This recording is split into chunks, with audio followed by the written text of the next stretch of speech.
What's up? Today is actually July 1st. I just woke up, even though it's like 2 in the afternoon. I feel a bit tired, but today we're gonna be, since I'm preparing for the AMC 10, trying to beat it next year, I'm gonna be doing some practice AMCs or some old AMCs, and today we're gonna be doing 2009 AMC 10A. Oh, is there like some reason why I chose this one? No, I just picked a random one. Okay, so what I'm gonna do is I'm just gonna take it. I'm gonna set a 75-minute timer for myself on my phone. Let's do that really quick. Actually, you know what? It might be better if you guys could also see the timer. I wonder if there's some timer app that you guys could see.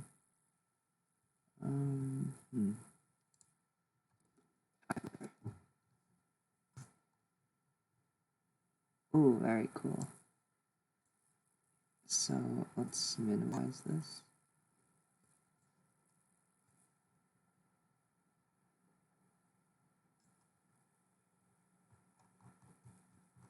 I don't think I really need any of these timers.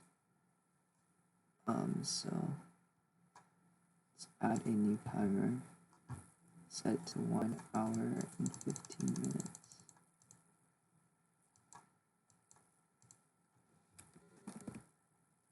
Sure. And I guess I'll just leave that here then. Oops, what did I do? Can I full screen that? Alright, perfect. So you guys can see the timer while I take my test. Can I make this any bit smaller? Nope. Okay. After I finish the test, I'm gonna grade myself to see how I did. How I'm gonna grade myself is I'm just gonna say for each question I get right, 6 points. For each one I get wrong, I'm just gonna give myself 0 points, and if I left it unanswered, I'll just give myself 1.5. And my goal is, since if you look at AMC 10 cutoff, even though last year was really low,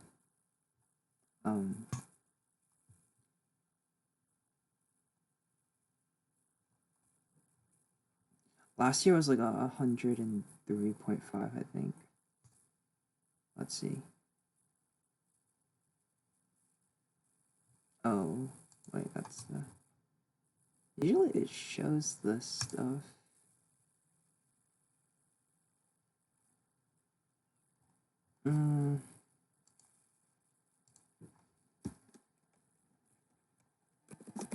Maybe if I search that. Okay, there we go. Oh wait, that's not last year, that's 2019. But yeah, you can see the AMC cutoff is usually like over 110. You can see the past couple of years it's kind of low, then it goes here. That year was 120. Uh-oh. Wow, look at that.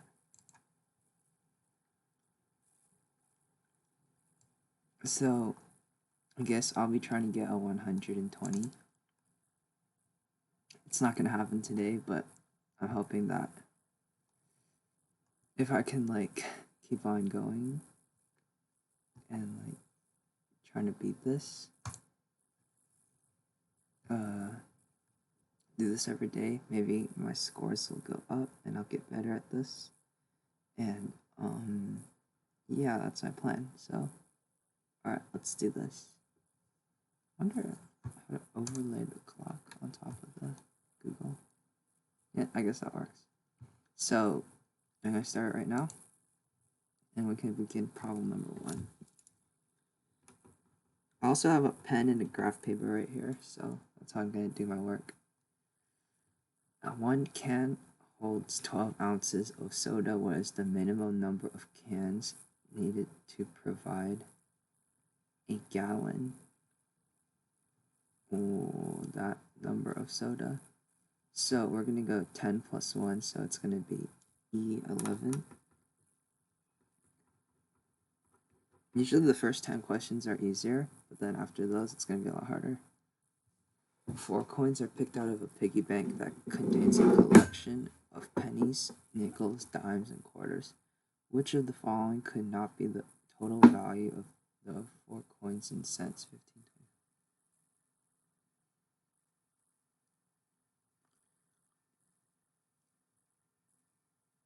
So, I think what they're saying here is you can actually have like more than one of each.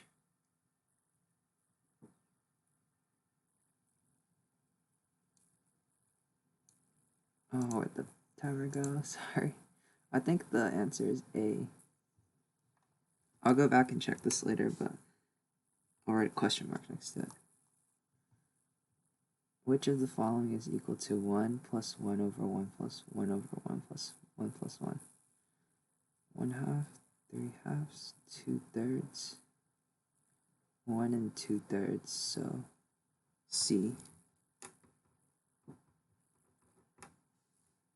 It's actually a repeated fraction. I remember learning about that. I don't remember that much about those though. Eric plans to compete in a triathlon. He can average 2 miles per hour in the quarter-mile swim and 6 miles per hour in the 3-mile run. His goal is to finish the triathlon in 2 hours. To accomplish his goal, what must his average speed be in hours? B for the miles per hour. B for the 15-mile bicycle ride.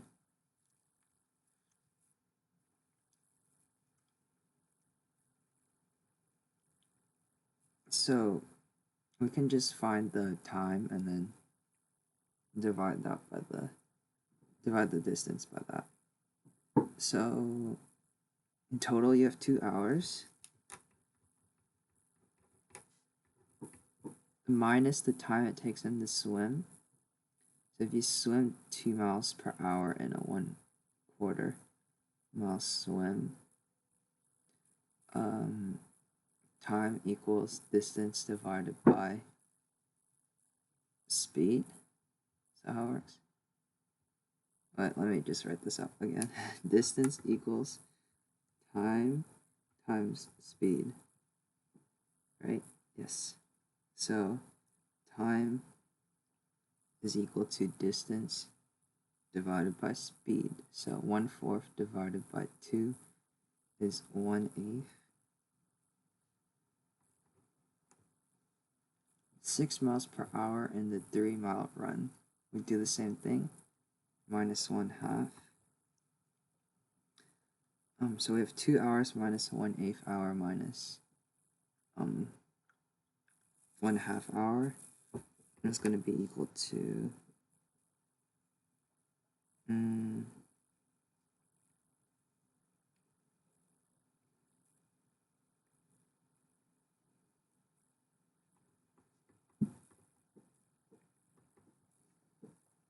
I know I should be doing this faster. On the AMC, they want you to go fast. Alright, that leaves us with 11/8 hours. So he has 11/8 hours to finish the 15-mile bicycle ride. So speed equals d over t equals 15 miles divided by t time, which is what we just got.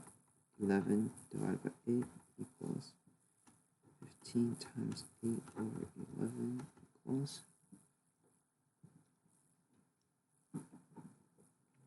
120 over 11. So the answer is A.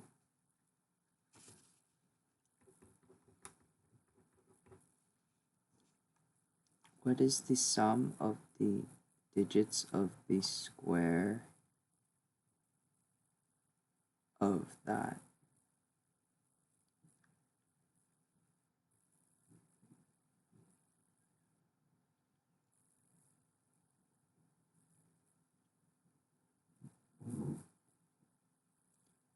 remember there was a trick to doing this.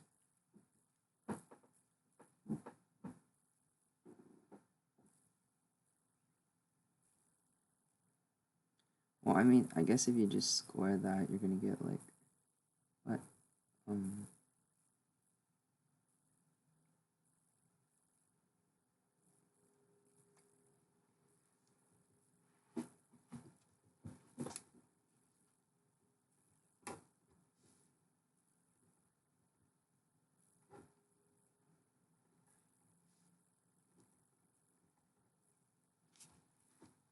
Alright, they do allow you these calculators, so I'm gonna just use one right here to see what the pattern is.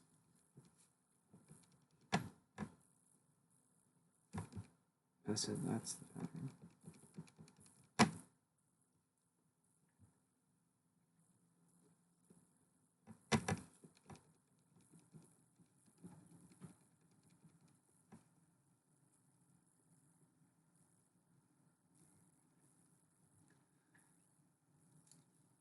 This has 1, 2, 3, like 1, 2, 3, 4, 5, 6, 7, 8, 9. So it's actually gonna be like 1, 2, 3, 4 all the way up until 9. And then it goes back to 1, 2, 3, 4 up until 8. So we have 9 plus twice the sum of numbers up to 8. So 8 times 9 divided by 2 plus 9 equals 36 plus 9 equals 45. So we have C is your answer.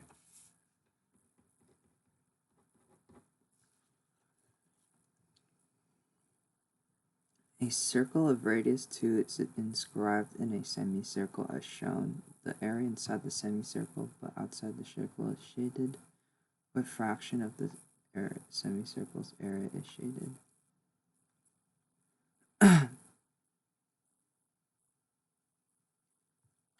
So if this is radius 2, then you know that this entire thing has radius 4. So we're going to take half of a circle with area 4. Radius 4, and we're going to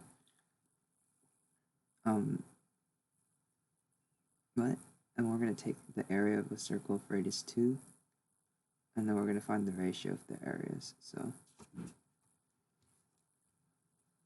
area formula is pi r squared, so small equals 4 pi, big equals 1/2 times 16 pi equals 8 pi. So the ratio is actually just 1/2, because 4 pi to 6 pi equals 1/2.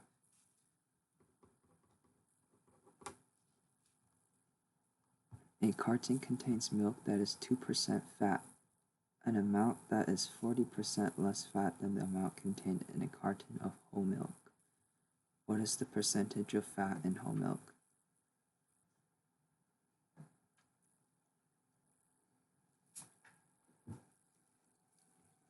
So we're going to say that, let's call some variable whole milk percentage, let's call it W.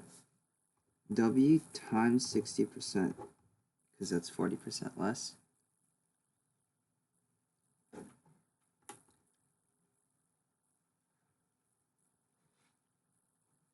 Wait, whole milk is more fat than milk? I don't understand.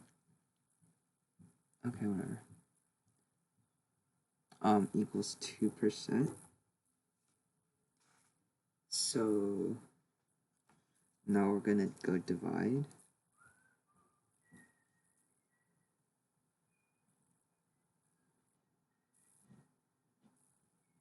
W equals, did I do something wrong?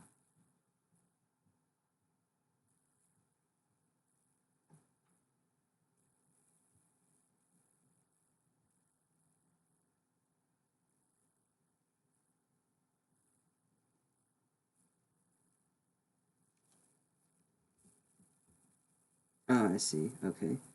So we have 0.2 divided by 0.02 divided by 0.6, which is equal to 1 over 30. I did something wrong.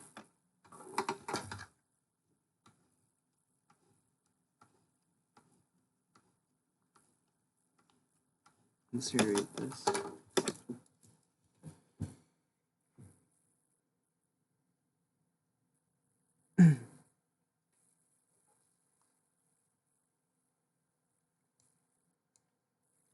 Sorry.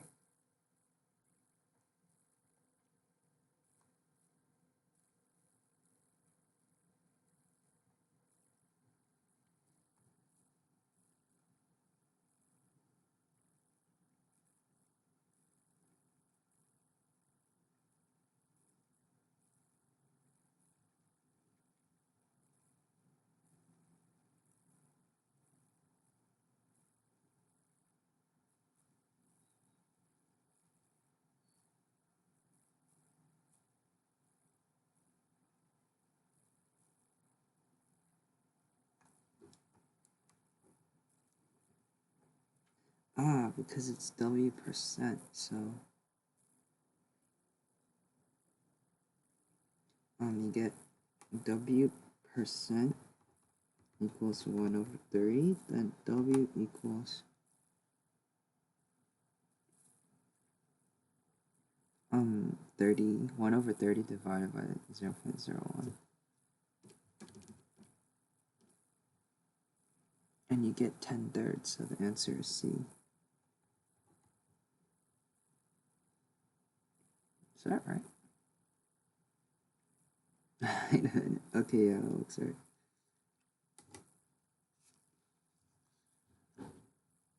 Three generations of the Wen family are going to the movies, 2 from each generation. 2 members of the youngest generation receive a 50% discount as children. The 2 members of the oldest generation receive 25% discount.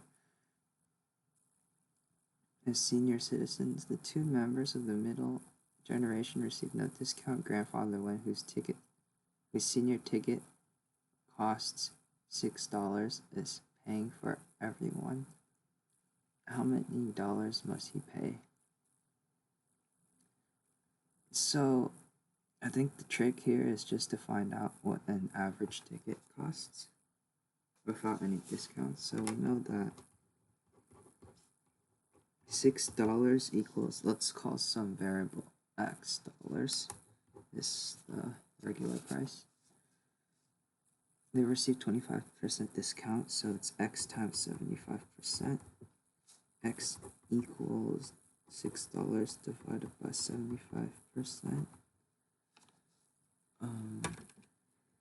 This is equal to 9/2. So we have, we also want to find out the cost of the children's ticket. They get a 50% discount, so their tickets cost 9/4. So what we have in total is 2 times 9/4 times 9/2 times $6.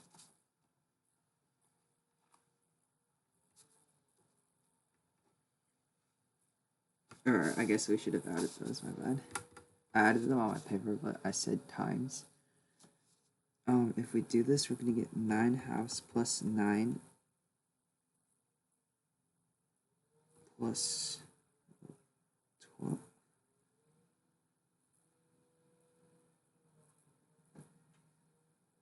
Wait, I must have did something wrong.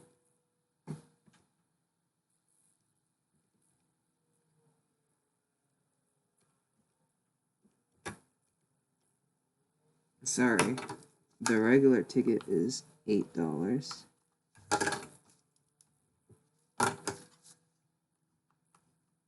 So the children's ticket is actually $4 as well. How bad if you're confused. Then we get 2 times 18 So in total, $36. B.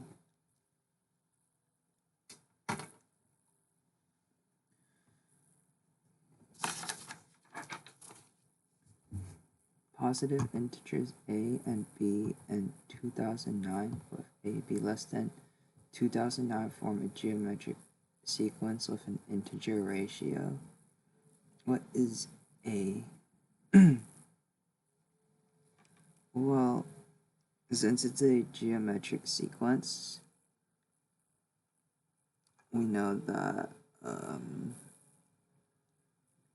2008 is not prime because these are all positive integers.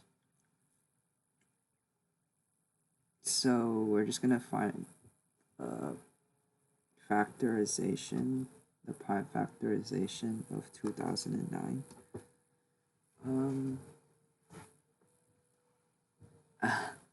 Do I know how to do this? Let's try dividing it by 7. Oh my gosh, that works. So 2009 equals 7 times 287. And we know that since if this really is our ratio, then 287 is also divisible by 7. Let's see. It is. Perfect. We get 7 times 41. And 41 is prime, so we can say this is our integer ratio 7. And our a less than everything else is going to be 41, so b. The reason why I didn't guess any other integer ratio is, I mean, maybe it could have been something else, but 2009 doesn't seem like it has a lot of factors, so yeah. Triangle ABC has a right angle at B. D is the foot of the altitude from B. AD equals 3, DC equals 5 was the area.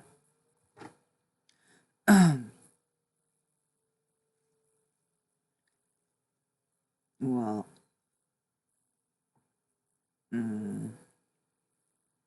I think the easiest way is just to use some nice little trick. Altitude to the hypotenuse of a right triangle. You're gonna get, this is the geometric mean of 3 and 4. And you can find this actually by yourself if you use similar triangles. I've already found this result though, so I'm just gonna use it. So we get BD equals square root of 3 times 4 equals 2/3. And we know the base here is going to be 7, so area equals base times height divided by 2 equals 7 times 2 times root 3 divided by 2. Cancel the 2's equals 7 root 3. So our answer is going to be B. Number 11. These are the first 10 problems. These are the easier ones. So these are going to start to get harder.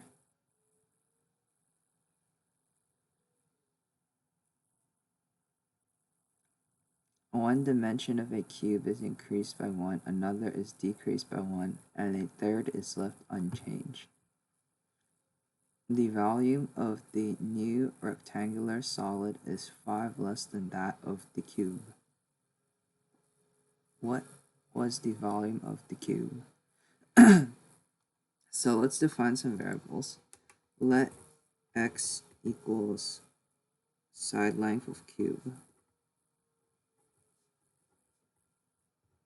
So formula for box, I don't know what to call it, is going to be side times side times side. So x cubed is going to be our original area, right?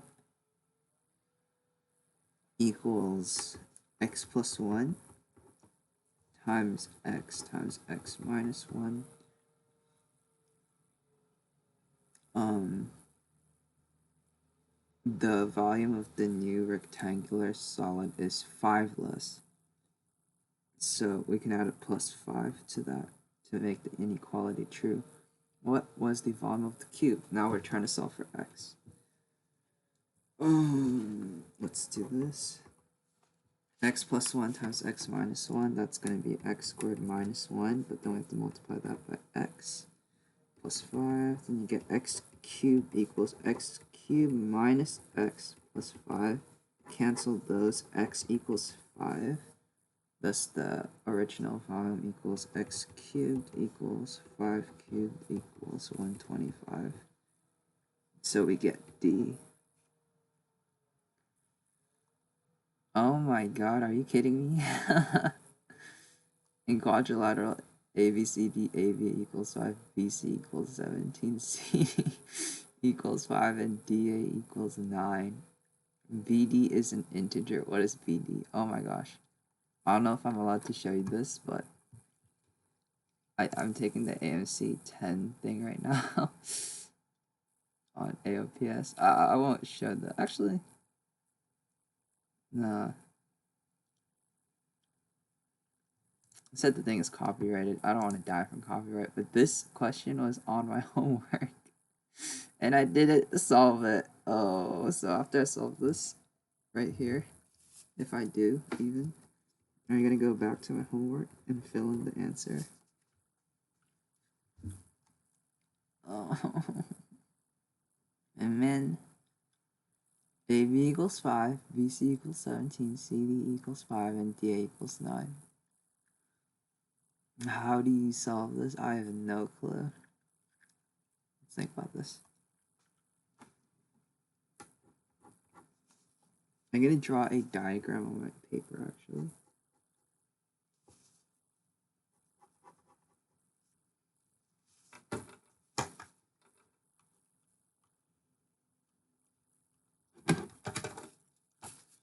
Why am I sketching it? I have a ruler right next to me.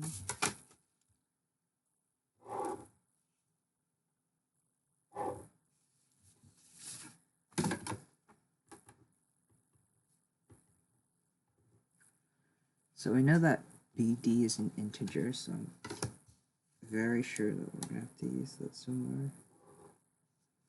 Let's label the points.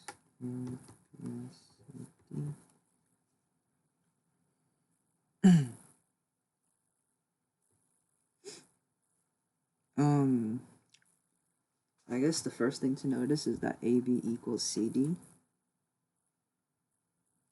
When I looked at the angles, it doesn't look apparent that any of the angles are equal.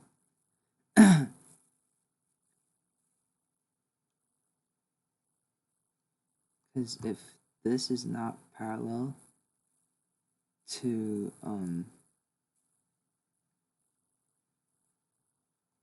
this, then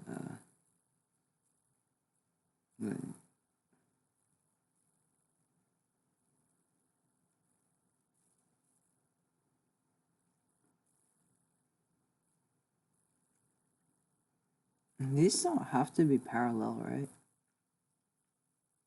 AD and BC. I'm not sure. Let's just assume they're not parallel. If they're not parallel, then the angles won't be equal.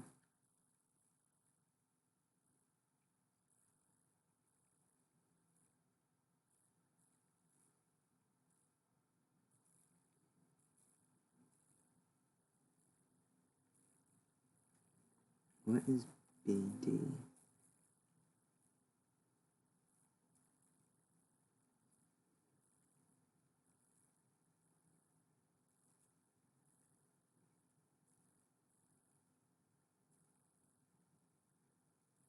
Everything would be so much better if they were parallel. I almost want to say they are.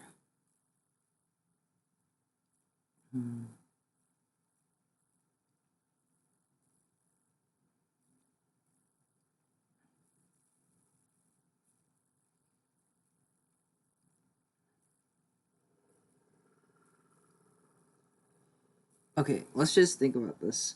We have DA equals 9, AB equals 5, right? So BD, if we want this to actually be a triangle, has to be less than 14 by the triangle inequality. So BD less than 9 plus 5 equals 14. Triangle inequality. So it can be 11, 12, or 13. Let's see what else we could do.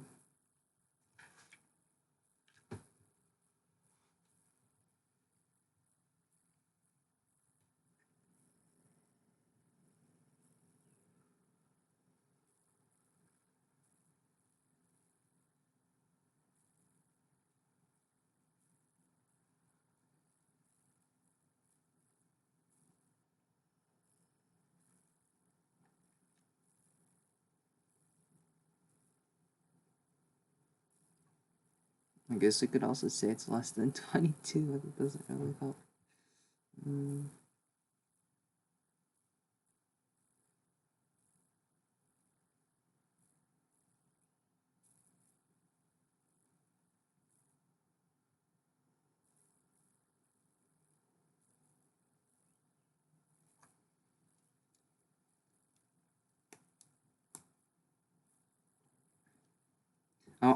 Usually I would have skipped this one, but since it's our homework, I might as well just do it right now. What am I missing?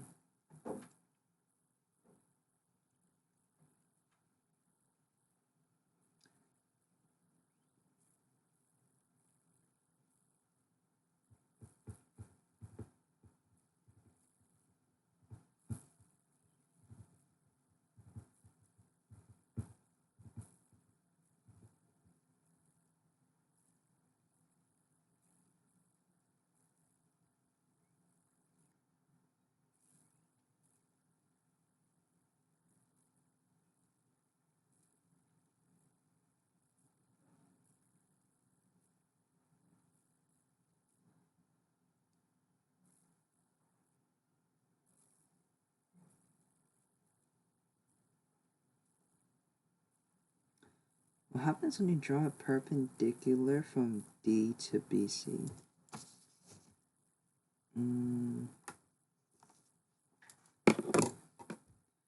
We know that you get a right triangle, and the hypotenuse is BD, which is an integer, and you get one side is actually 17.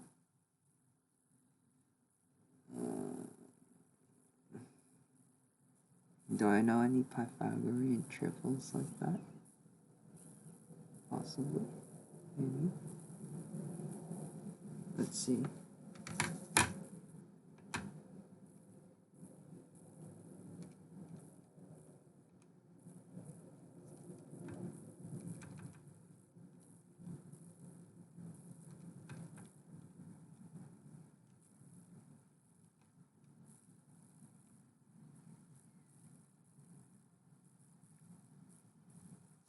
Because then, since this is 5, I'm guessing this side has to be like either.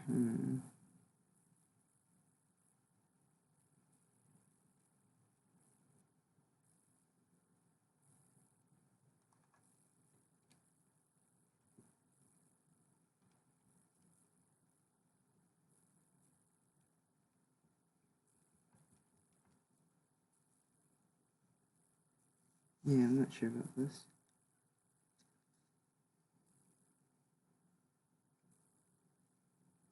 Okay, whatever. I'll just try drawing some more lines to see what happens.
Yeah, I'm kind of stuck, actually.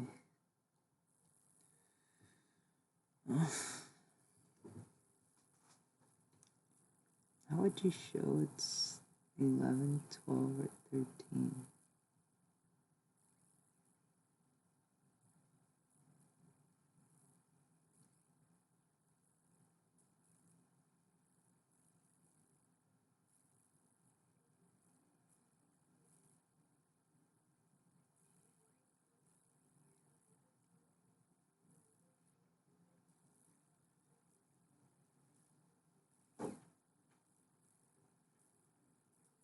Wait a minute, how could it be 11, 12, or 13? I just realized.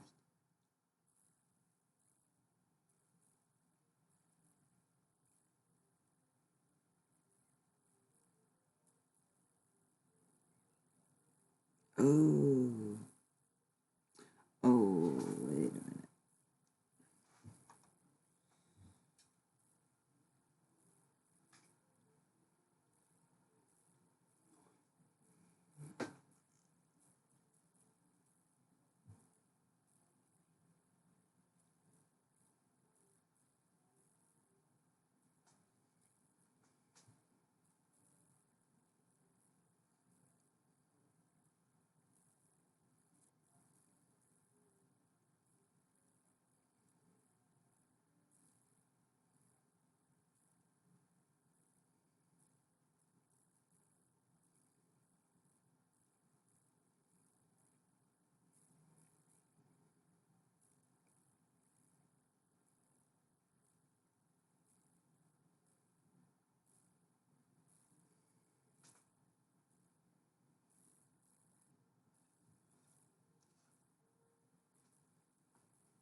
I'm not sure how to do this, so I'm just gonna move on.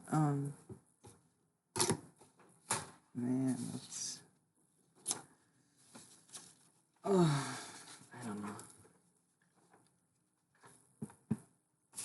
I'm gonna feel so stupid after I see the solution.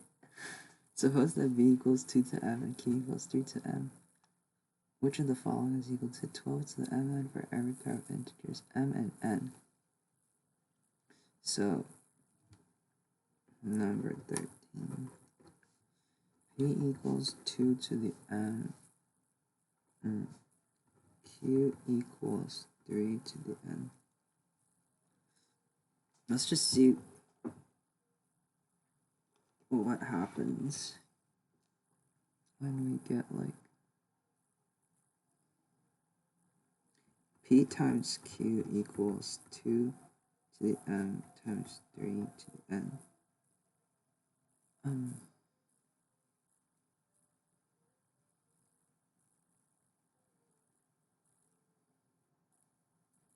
we want to get to 12mn, so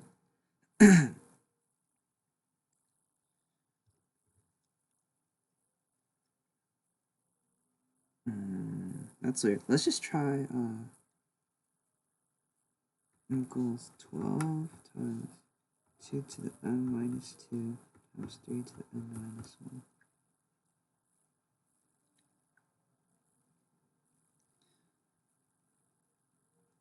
But if we had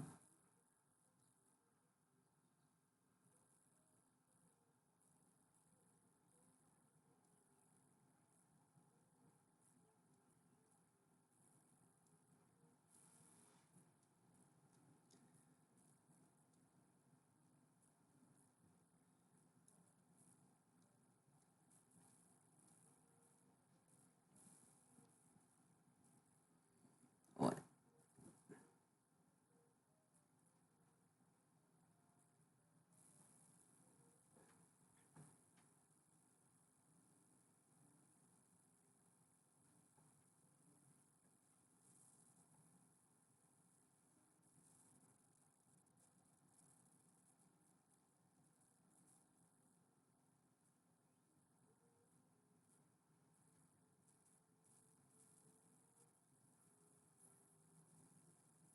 Let's just try to deconstruct 12mn. Let's see what happens. 12mn equals 12 to the m to the n power. Yeah. Equals 3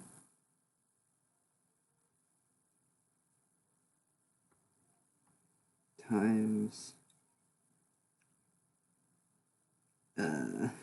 4.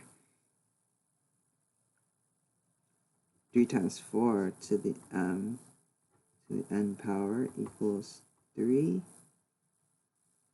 to the m times 4 to the m to the n equals 3 to the m to the n times 2 to the m plus 1 to the n.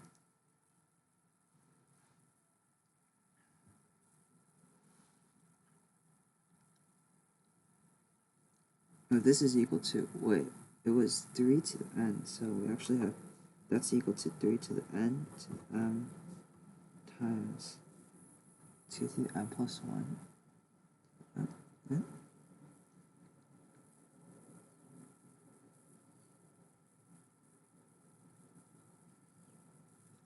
That's equal to 2 to the n plus 2 to the n. This is equal to q to the m times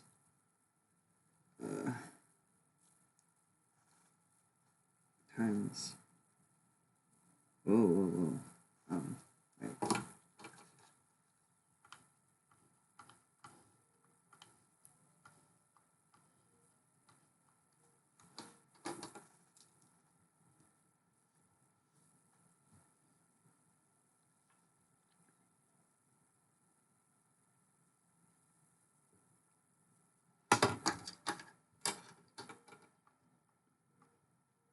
I messed up somewhere.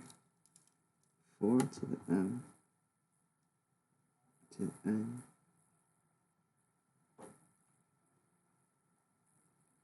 equals 2 times 2 to the 2 m n equals 2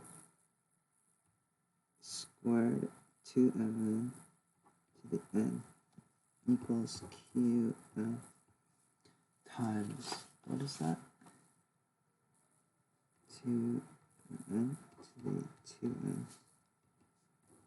q to the n times p to the 2n. So the answer is E.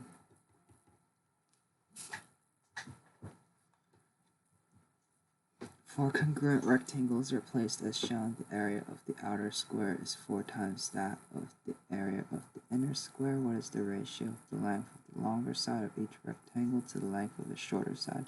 So they're asking, what is this to this? I see this figure a lot. I don't think I've ever done any problems with it though. Alright, let's call some variables. Let's call let x equals length of shorter side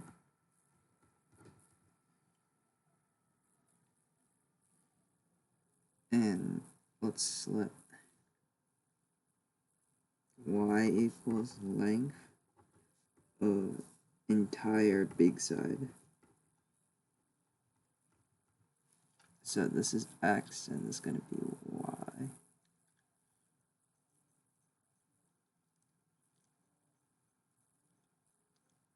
The area of the outer square is 4 times that of the inner square.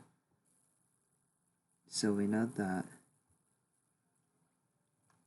Let's call this y squared equals 4 times y minus 2x squared. You see that? Like there's an x here and an x here. That's the side length. Y minus 2x.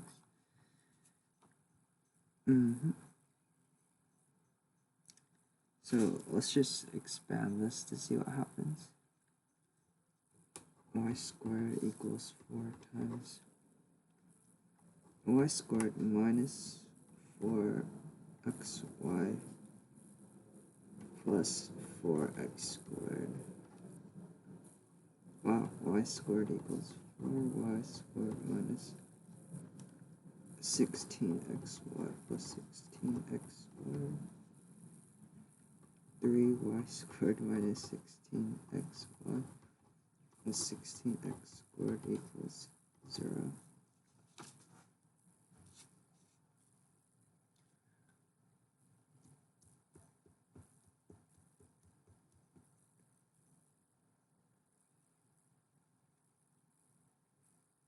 And since let's not lose sight of what we're trying to find here. We are trying to find the ratio of the longer side to the shorter side. So we're trying to find y minus x to x equals y over x minus 1.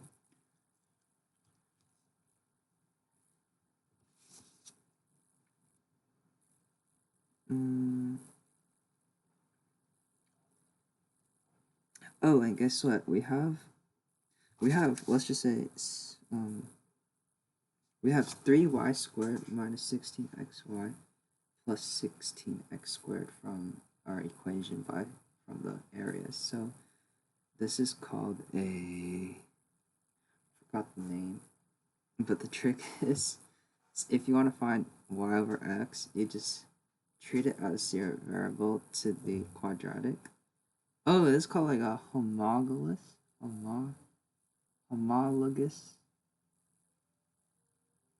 function. I can't remember. So I'm going to take our 3y squared minus 16xy plus 16x squared divide every term by x squared. So we get 3y squared over x squared minus 16y over x plus 16 equals 0. And now it just looks like a regular quadratic with y over x as our variable. And that's what we're trying to solve for, so that's good. Let's see. How do I solve a quadratic again?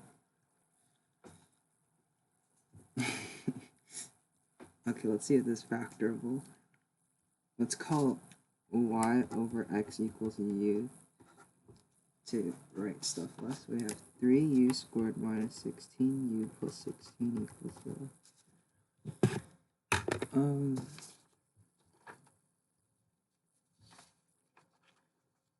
Is this factorable? Yeah. 48 is our product and negative 16 is our sum. Do I know any numbers that do that? Oh my gosh, I do. Watch this. Negative 4 times negative 12 equals negative 48. So I'm going to say 3u squared minus 12u minus 4u plus 16 equals 0.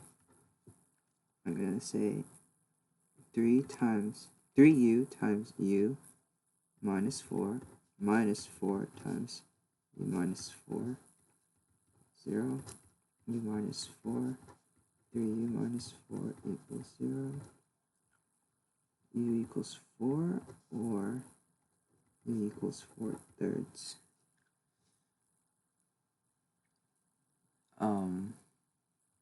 Wait a minute. Sus. U equals 4 or u equals 4/3.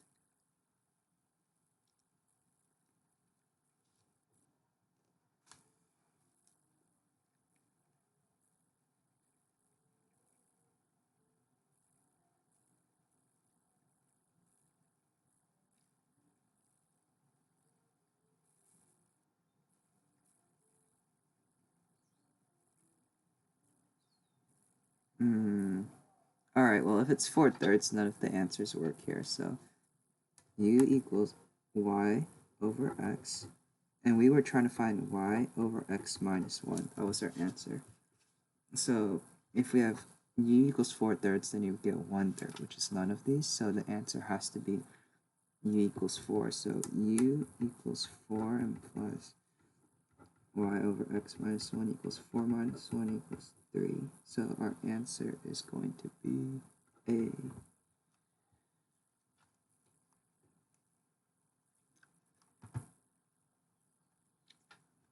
Problem number 15. Yeah, it's very hard to finish all of these questions. I'm never going to do it. I don't think, at least. My gosh. The figures f1, f2, f3, f4 are shown in sequence. N greater than 3, fn is constructed from fn minus 1 by surrounding it with a square and then placing one more diamond on each side of the new square.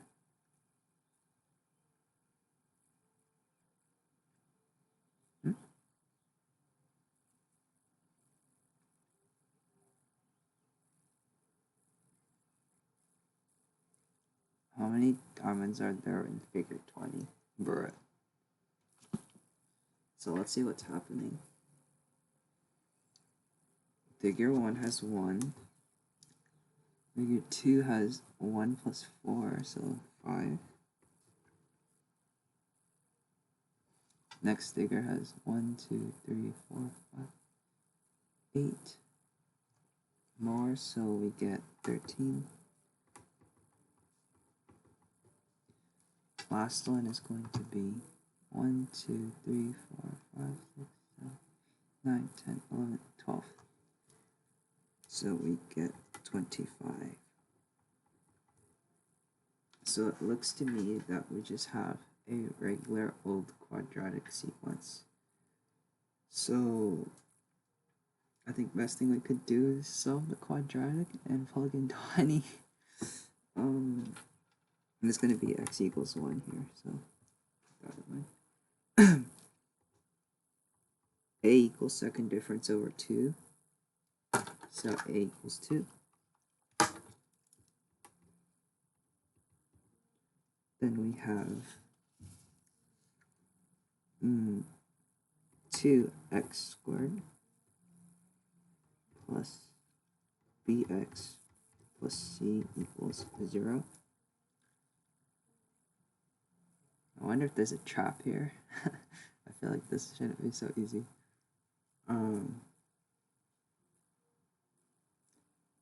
For x equals to 1, then we get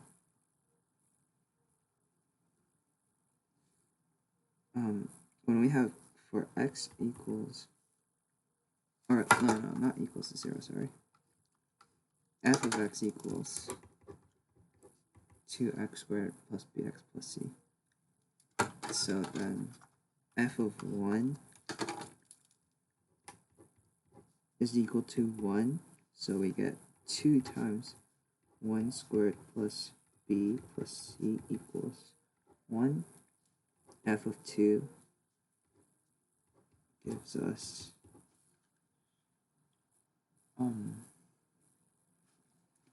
2 times 2 squared plus 2b plus c equals 5. I feel like I should already know what this quadratic sequence is. And we have a system of equations for b and c. So we get 2 plus b plus c equals 1. On the bottom, we get 8 plus 2b plus c equals 5. That gives us b plus c equals negative 1 on the top, 2b plus c equals negative 3 on the bottom. I'm going to check if this actually is a quadratic later, because what if it's trying to trick us? Anyways, what are we trying to do now? Ah, yes, we're trying to solve. So we have c on both, so we can just cancel that. Subtract, so b equals negative 3 minus negative 1.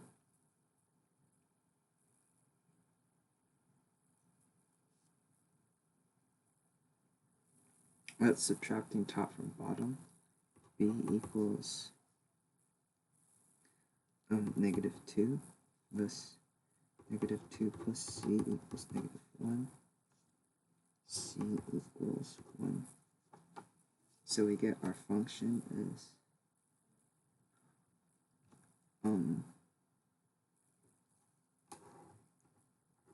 f of x is equal to 2x squared minus x plus 1 minus 2x, sorry. Is there a problem here? I think so. Let's make this easier. Let's say that that's actually equal to factorable question mark. Product of 2, sum of negative 2. No.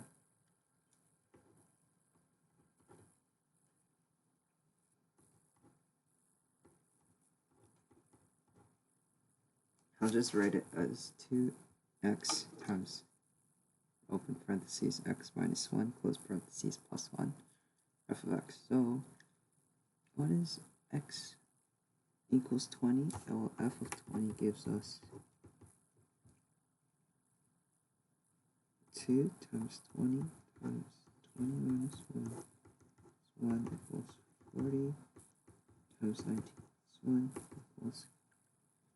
What is 40 times 19? You just do 4 times 19 equals 76. Add a 0. 760 plus 1 equals 761. So our answer is E. I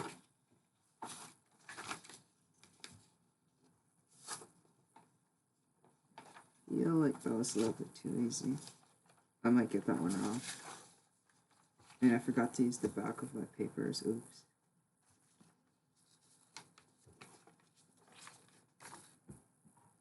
I have 16 minutes left. Let's see how many more we can get done. Let A, B, C, and D be real numbers such that with... I have to go P. Oh my god. Absolute value of A minus B equals 2. Absolute value of B minus C equals 3. Absolute value of C minus D equals 4. What is the sum of all possible values of A minus D? I feel like I've done this question before somewhere. So what you do is, the easiest way to do this is to grab your ruler and make like a number line, because absolute value just pretty much means distance. So you're just going to draw a bunch of distances. What number do we want in the middle? I want A in the middle, because we're trying to find A minus D here. So it's going to be a big number line. Let's have A be right in the middle. So we know from this first equation the distance between A and B is 2, so I'll just write like a B there. We know from this distance between both the B's and possible C's is 3. So I'll just write possible C is, let's write it, so C is right here. Another possible C is right here. Another possible C is right here. And another possible C is right here. Last step, we have to find all the possible D's for each of the C's. Okay, let's do this. D. D. D. D. D. D.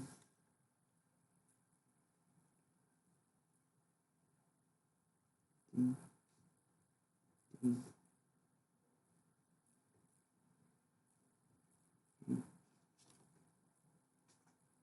And I remember I made a mistake here somewhere last time.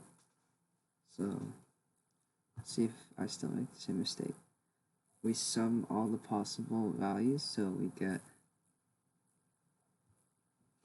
2 times 1 plus 3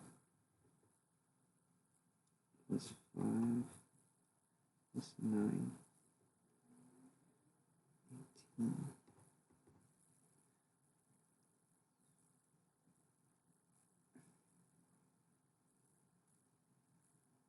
Oh, and those are the same values, so we get answer is D18.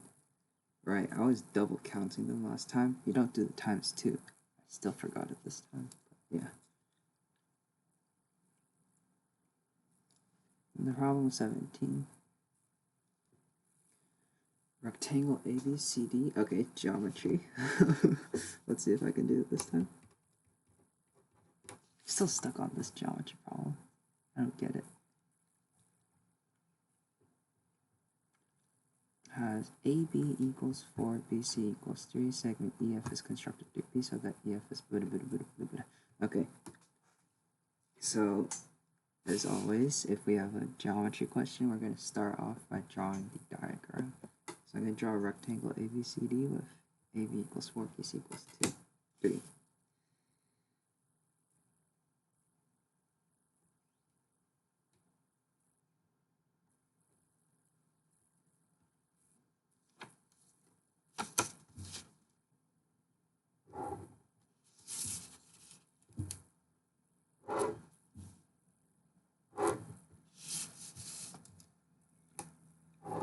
And I like to do all my work using a pen. I think it shows up a lot nicer than a pencil. Even if I have to use like whiteout. Segment. I discovered my pen for like my love for pen this year actually, during lockdown. not this year, actually last year. Lockdown's been like 2 years already, huh? I'm losing my sense of time. Segment EF is constructed through B. EF. Oh, wait a minute. I feel like I just did this question too. Okay, well, too bad because we're doing it again, I guess. EF through B so that EF is perpendicular to BD.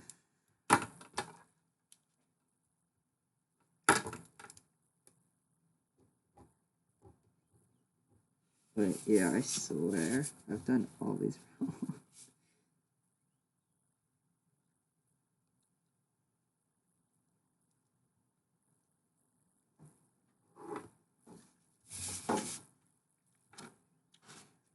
An A and C lie on DE.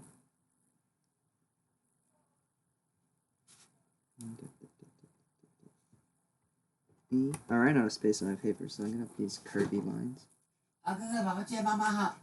Oh, okay.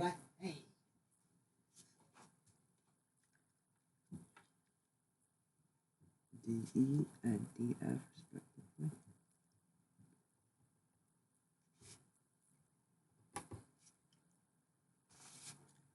That looks like a freaking semicircle thing.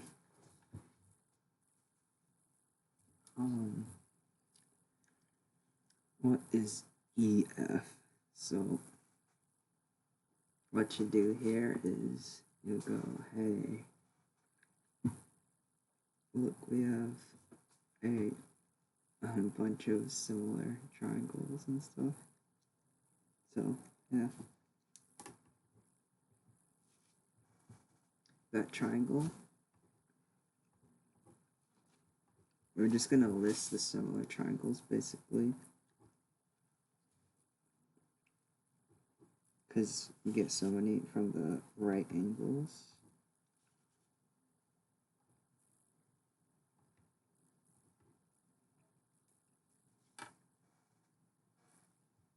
So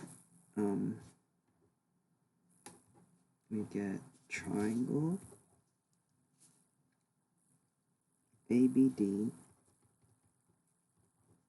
is similar to triangle AEB, implies that BD to BD to BE equals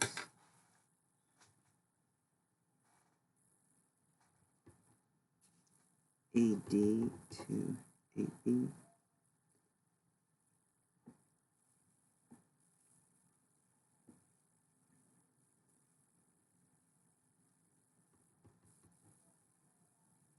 equals 4/3. I mean, AD to AB equals 3/4.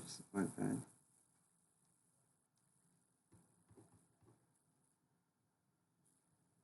BD to BE equals 3/4. But what we want is BE, so BE to BD equals 4/3. BE equals 4/3 times BD, which is 5 from Pythagorean theorem, equals 20/3. Do the same for the other triangle.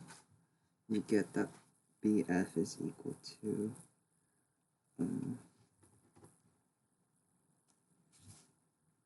BF is equal to 3/4 times 5 is equal to 15/4. Then you add those, 20/3 plus 15/4. What is that?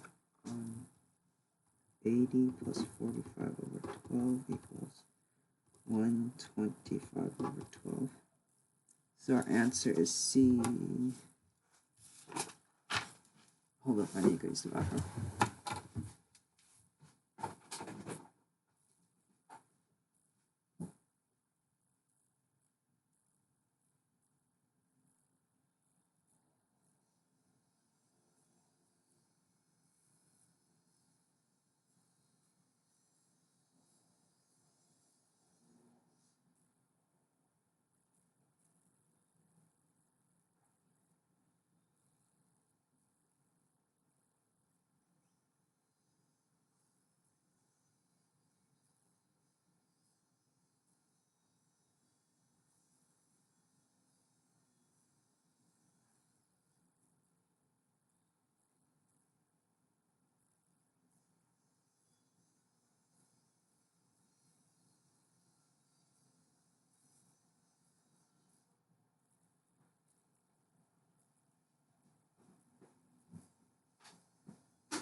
Oh my god, I drank so much water that took me like 30 seconds to finish. Holy. Alright. Question number 18. Let's see if I can do this in 5 minutes. Ew, the sun is coming out. I'm gonna close the window.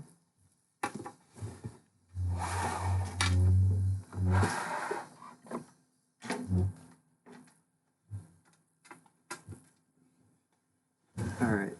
At Jefferson Summer Camp, 60% of the children play soccer, 30% swim, and 40% of the soccer players swim. To the nearest whole percent, what percent of the non-swimmers play soccer?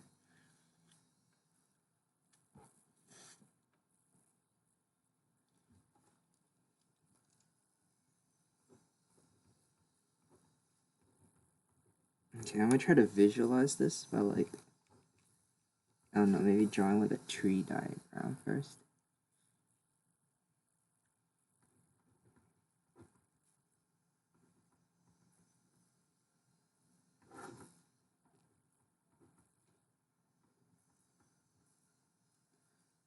So we have 10% of the children don't swim or play soccer. And we get that 40% of the soccer players swim. It's asking us to the nearest whole percent. 1% of the non-swimmers play soccer. What?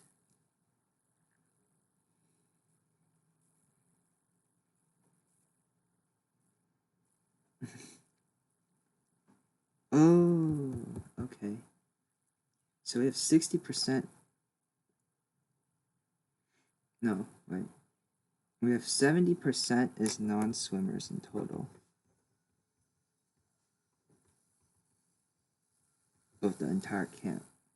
They're asking us what percent of the 70% play soccer.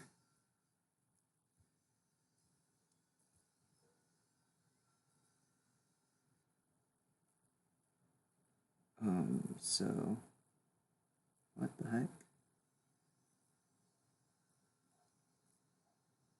Oh, but watch this. 40% of the 60% of the soccer kids swim. So we have to minus that out of our non-swimmers as well. Minus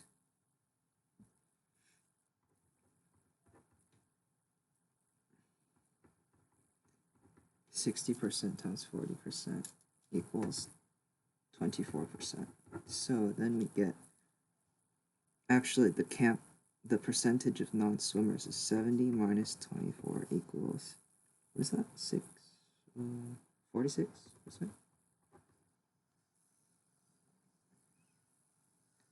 So what is 40% divided by 46%? That's what it's asking. I have no clue, so I can use a calculator. I lost my calculator. Okay, no. 40 divided by 46 equals 86, 0.869, which is not an answer.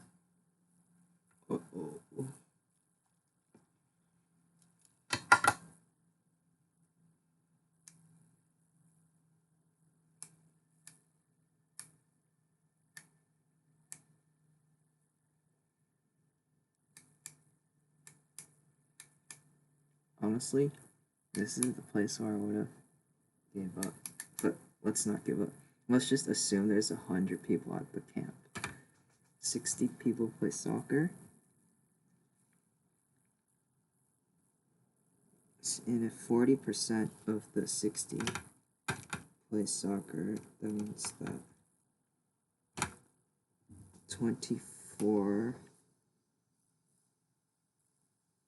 soccer and swim.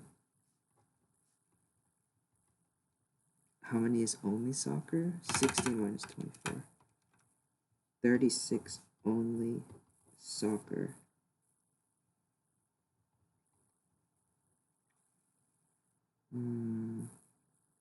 30% swim, so 6 only swim. And 10% is nothing, so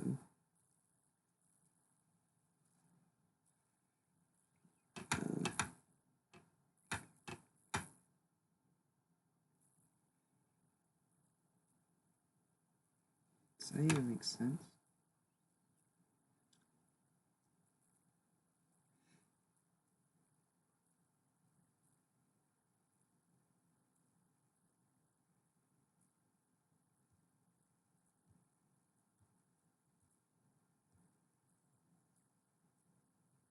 Shoot, I ran out of time.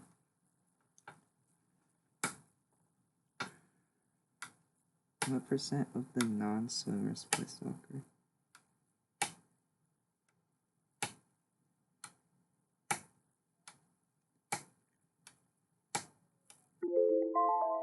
Shoot, I ran out. Alright, that's the test. I didn't get to finish number 18, so I'm just not going to give an answer for that. It is time to correct ourselves.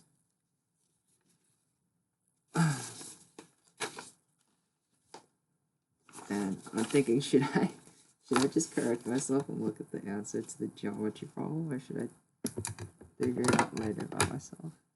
I have no clue. This is still recording, right? Oh my gosh, yes it is. I haven't just been talking to myself this entire 75 minutes. So, problem solutions.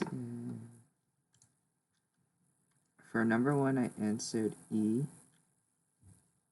Number 2, I answered A. Pega. Wait, what? I got that wrong. Wait. No way.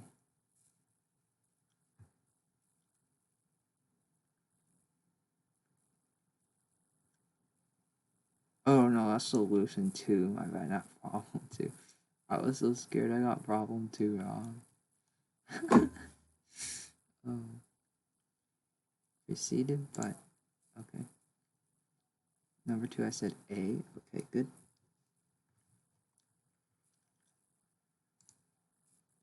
Three, I said C. Okay, good. Interesting side note, this is equal to the golden ratio. Yes, very interesting. I saw a number file video on that. I got A for 4. Nice. I got C for 5. I know.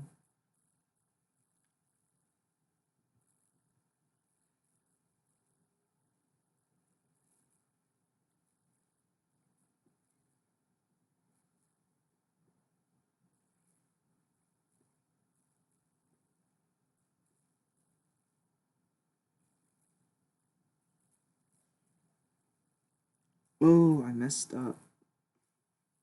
I forgot to multiply by 2, so it's just E. 72 plus 9 equals 81. Ah!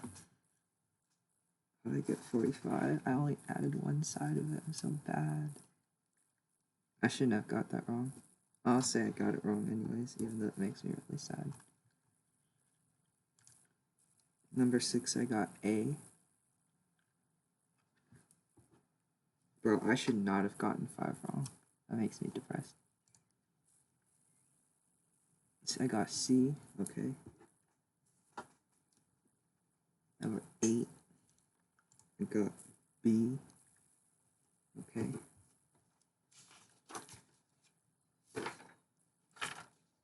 Number 9, I got B. Okay. Number 10, I got B. Okay. I forgot to add the other side. Bruh. Number 11, I got D. Okay. Number 12, I didn't even get an answer, so I'm just not gonna look at that. What'd I do?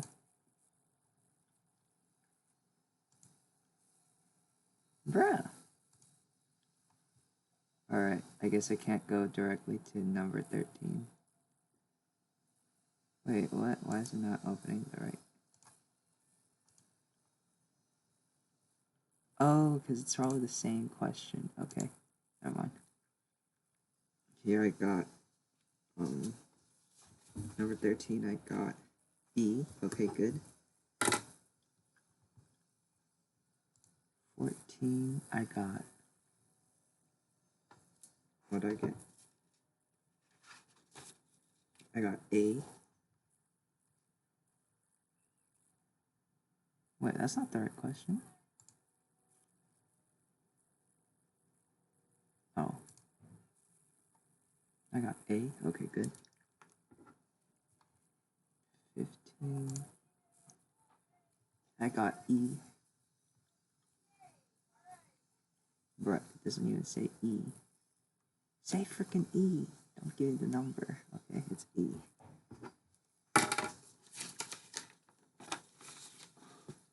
16. What's the smart way to do this? These kids always have some smart way to do these questions. I had to use a freaking quadratic thing. Oh, triangular number. Smart. You just get this triangular number plus that triangular number plus this middle one. Or wait, what did I do? Oh, they did like this. I think. I'm not sure. Smart. Okay.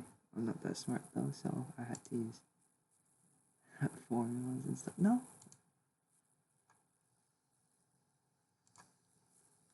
16, we get... what did I get? I got D.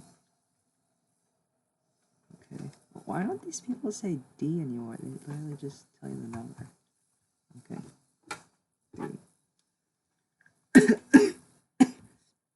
17. I got C. Bro, just tell me the letter.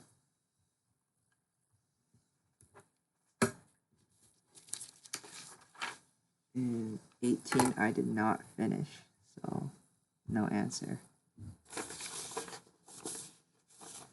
That means I got a total score of, let's see, I got 1, 2, 3, 4, 5, 6, 7, 8, 9, 10, 11, 12, 13, 14, 15. 15 questions right. I got one wrong. So we have 15 times 6 for each right, plus 1 times 0 for one wrong, plus how many questions are there in total? 25. So 25 minus 16 is 9. So 9 times 1.5 for not answering.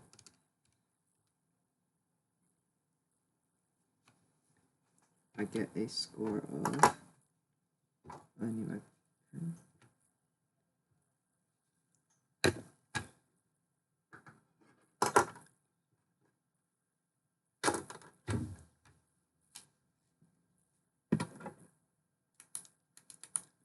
Your boy gets a total score of... What is this? AMC?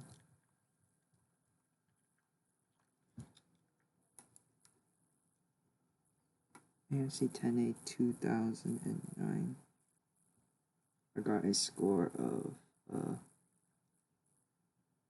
103.5. Uh-oh. Uh-oh.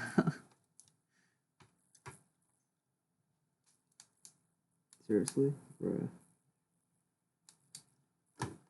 Let's see how much I failed by. The cutoff was 120. I needed, like, to not get that one wrong. If I didn't get that one thing wrong, that would have boosted my score too. 111. And then after that,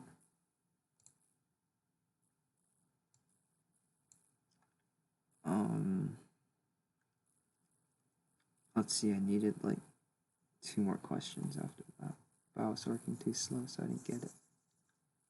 Okay. I mean, I guess that's not bad for our first try. This AMC felt kind of easy though. That's why they have such the high cutoff.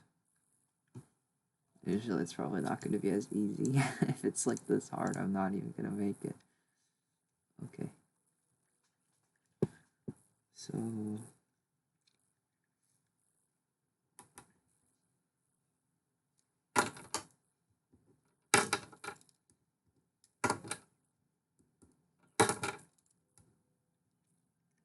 I'm just writing some stuff down on my paper so I can track it in the future.